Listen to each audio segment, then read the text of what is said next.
So when I was in Corcoran, I was in vocational auto mechanics. So I was in the class for about a year.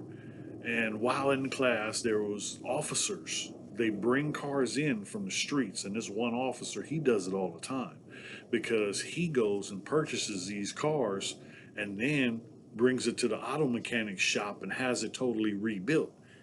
He doesn't have to pay for labor. All he has to pay for is parts. So the car I was working on while, you know what I'm saying, while I was there, it was a 68 Chevy Chevelle Malibu convertible. And when we got the car, it was a dismantle job, take everything down to the frame. So we tore the car all the way down to the frame, sent the body parts over to the body shop. And that's talk, you know what I mean, the body, the whole body.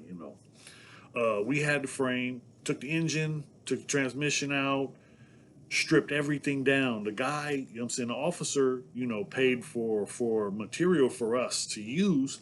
So we had wire wheels and we stripped the whole frame down, painted it, got everything ready, and then reassembled the car after rebuilding everything. They had people that rebuilt the engine. They gave it back to us, and we installed it in the car. The transmission, same thing. The transmission was rebuilt, all new everything, put back in the car. The rear end, rebuilt, complete new everything, put back in the car. Now the frame is a rolling chassis, has wheels, has engine, transmission. So when the body was done at the body shop, it came back, and then we, had to put it all back together. So after all this work was done, the officer came and gave us some pizzas. Woohoo! He's gonna make a gang of money selling his car. And he didn't have to pay none of the labor. It's like we work for them. It's a nice hookup, huh? Man, hey, the dude, I did the Chevelle. As I was leaving the class, I graduated and I was moving on to a different class. He brought in another car right before I left. And the dude brought in a 58 Corvette. Oh man, I wanted to work on that car. But the body was all fiberglass, and it needed everything, but I didn't get to play with that one. But that's the thing, for me, I'm a car guy, so I've been in the cars all my life. I don't know. When I was a little kid, I was under the car with my uncle as a kid. He'd be working on a car and I'd be right there with him. And I remember, as a kid, the first time he let me change the oil, because I seen him do it a million times. I'd be right up under there with him.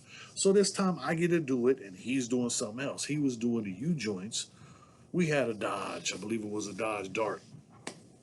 So he was working on the U joints, and I had to take the oil out. So first thing I did is I take the oil, take the bolt off.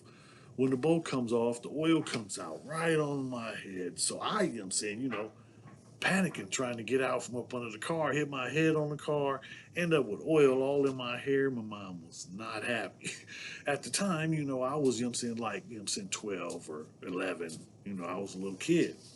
So mom wasn't too happy. My uncle wasn't either because I spilled oil all up under the car. But it was a learning. It was a lesson. So we know how to change oil now. You learn from your mistakes.